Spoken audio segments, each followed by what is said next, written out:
Tesla's Giga Berlin factory is now fully approved, certified, and producing vehicles that they will be delivering to customers beginning on March 22nd. This is the most advanced auto manufacturing plant in Europe, probably one of the most advanced manufacturing facilities of any kind in the entire world, and this is how Tesla begins to flood the European market with their vehicles and get one step closer to becoming the biggest automaker in the world. But this has not been an easy road to opening Giga Berlin. It's actually been preposterously difficult for Elon Musk and his company to make this happen.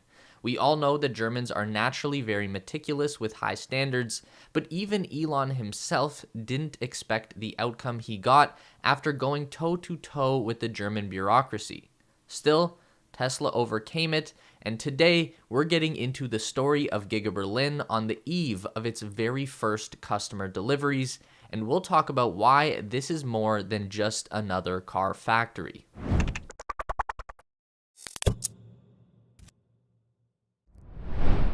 The state of Brandenburg, Germany approved the construction of Tesla's first electric car factory in Europe on March 4th, 2022.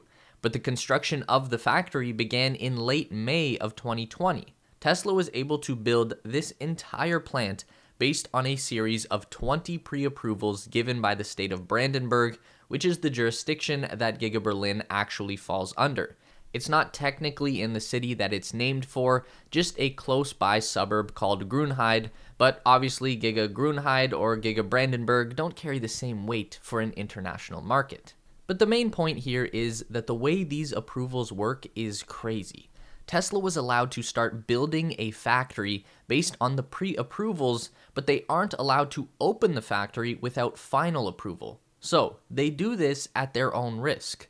The consequence of not obtaining that final approval being that they would have to literally disassemble the entire factory and return the land to its original state. Not even an exaggeration. That's what the German law says. They don't mess around. However, that outcome was highly unlikely the entire time, and Elon Musk predicted a swift construction and setup process that would get Model Y vehicles rolling off the assembly line in July of 2021. Now here we are in March 2022, and Elon is finally making plans for his first delivery party just weeks after the state officials finally gave their rubber stamp to the entire operation. In an official statement, they wrote, "The project, which was approved with the 536-page decision, includes the plant for the production of up to 500,000 vehicles per year, aluminum smelting plants, and an aluminum foundry, plants for surface treatment, heat generation, and storage. The facility also includes battery cell production, an operational wastewater treatment plant, a fire brigade equipment house, a high bay warehouse, as well as laboratories and workshops." The approval documents for Giga Berlin, together with the associated application documents, expert opinions, and statements, comprise more than 23,727 pages across 66 folders. So all of that stuff that Tesla already built is now allowed to stay where it is. What a system. Though by comparison to some other major projects around Berlin, Tesla got off pretty easy. The New Berlin Airport finally opened in 2021 after being delayed by over a decade. Yeah, and the planning process for the airport first started 30 years ago. So that's how they do things around there. But this experience with Tesla might actually become a catalyst for change in the German system. It seems that officials have realized that if they want major investments from international companies, then there is going to need to be a compromise on the process. Brandenburg Minister of Economic Affairs Jörg Steinbach, who has been a champion for Tesla throughout this entire process, made a statement following the Gigafactory's final approval saying, "A company should not be penalized if it makes improvements in the process and at the same time heals deficiencies in the original proposal." He's referring to some late developments by Tesla that caused the process to go on as long as it did. The approval process was delayed in 2021 because Tesla chose to add a battery cell production building to the application for the factory. Making that one change triggered a whole new round of public consultation that gave voice again to Tesla's many critics in the area, who were then allowed to speak at public hearings and file lawsuits through the German court. The system does not allow any changes to be made to the proposal without triggering a new round of public consultations and hearings. Steinbach admits that without all of the backtracking, the approval could have been granted within a year and a half of construction, which would have been summer 2021. Steinbach also believes that future projects in the Berlin area will move faster thanks to lessons learned with Tesla. This sentiment goes all the way to the country's national government, with the leader of the Green Party in Germany, Robert Habeck, saying that construction of projects focused on renewable energy in the country should be done with Tesla speed.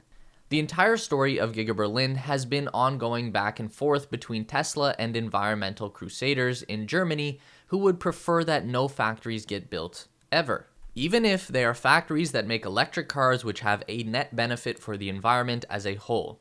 These aren't big picture people. The first pushbacks were against Tesla cutting down trees to make space for the construction, so Tesla promised to replace every tree they cut down with 3 new trees, and they set the goal of building back a better quality and more natural forest than the one that they cut down. The site for Giga Berlin was a human-made forest that was planted entirely for the purpose of being mulched up and turned into cardboard boxes. So every tree was the same, and they were planted in a very industrial style. Then there were the bats. Locals pointed out that the construction site was home to an endangered species of bats. Tesla construction would have coincided with mating season for these bats, and disturbing that cycle would have been destructive to the species. In order to resolve this, Tesla was able to relocate the bats to an alternative location while they were still in late winter hibernation state. When it was lizards and snakes, in December 2020, Tesla had to halt construction of the factory because they risked disturbing hibernating lizards and snakes. Again, the animals had to be very carefully relocated. They were asleep, so it was presumably fairly easy. And there was the water. Some people were very afraid that the Gigafactory would use too much water from the Brandenburg reservoirs. And honestly, fair point. Factories like this that make giant high-tech products at the industrial scale do use a lot of water. Giga Berlin would probably use as much water as a small city just in its first phase of opening. And that usage will probably more than double by the time it is fully up and running at max capacity. It actually took until just this week for Tesla to get approval to use local water. The factory had been approved, but it had not been cleared for industrial water use due to ongoing protests and objections. But that's all clear now, and production is rolling as we speak. Here's what we know about vehicle production at Giga Berlin. Test production of the Model Y as of March had reached 100 units per day at max productivity, suggesting a 500 unit per week run rate once the factory is up and running. We know that the aim is to reach 1,000 cars per week by the end of April.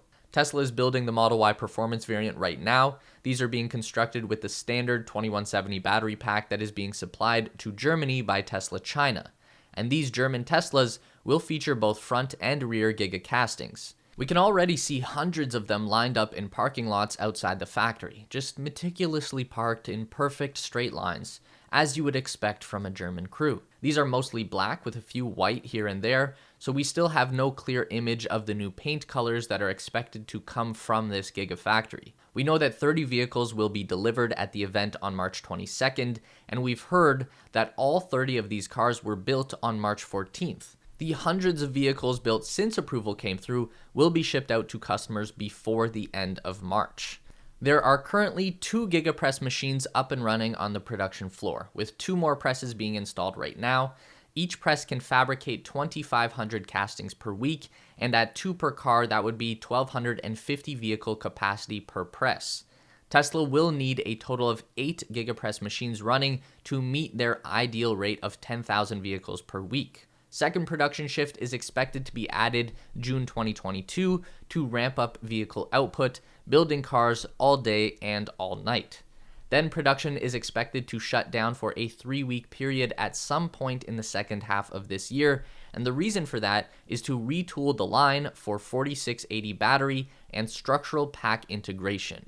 During the 3-week shutdown of vehicle production, resources will be allocated to the cell and pack manufacturing plant to stockpile supply of the next generation batteries. Giga Berlin won't be a typical ramp up for Tesla. They've learned a ton from experience in the Shanghai ramp, and Tesla already knows how to make the Model Y very well. It's becoming their best-selling vehicle, so by the end of this year, with 4680s and structural packs going strong, it wouldn't be crazy to imagine the factory hitting a run rate of over 100,000 cars per year. Herbert Diess, the CEO of Volkswagen, actually posted on his LinkedIn that VW has no chance of competing against Tesla without the company's new Trinity factory in Wolfsburg, Germany coming online. What he doesn't mention is that if all goes well, the first car will be delivered from VW's Trinity in 2026. So that's 4 years for Tesla to outperform Volkswagen on their own turf. And in order to get those cars out to eager customers as soon as possible, Tesla has introduced a new service in Germany called Tesla Drop. This allows for vehicle delivery outside of regular business hours, so customers don't have to get their car from a delivery center between 9 and 5. Tesla Drop delivery service allows customers to arrive at the delivery center where the car is parked, locate and open their car via the Tesla app, inspect the vehicle for defects, document the pickup in their Tesla account, and then simply drive away in their new Model Y. How nice is that? To be able to literally purchase and collect a car without even having to talk to one person. It's a millennial's dream. We hate talking to people. And this kind of service is going to decimate traditional dealership models where you have to contend with an army of sales and finance people trying to screw you over every chance they get. So there it is. We finally have closure on the saga of Giga Berlin that we have been covering literally for the entire life of this channel. I feel like we've grown along with this factory. Now, how bullish are all of you feeling on Berlin production numbers? Two big questions. How soon do they transition to 4680 structural packs, and what run rate do they hit by the end of this year? 100K? 150? Can they do 200,000 vehicles as a run rate? Let us know your theories below.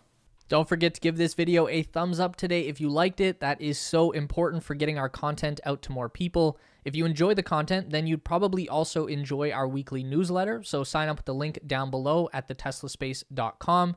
A huge thank you to all of our Patreon supporters who are listed on the screen now. You help us make the best content we can, and we really appreciate it. Thanks for watching, and we'll see you in the next one.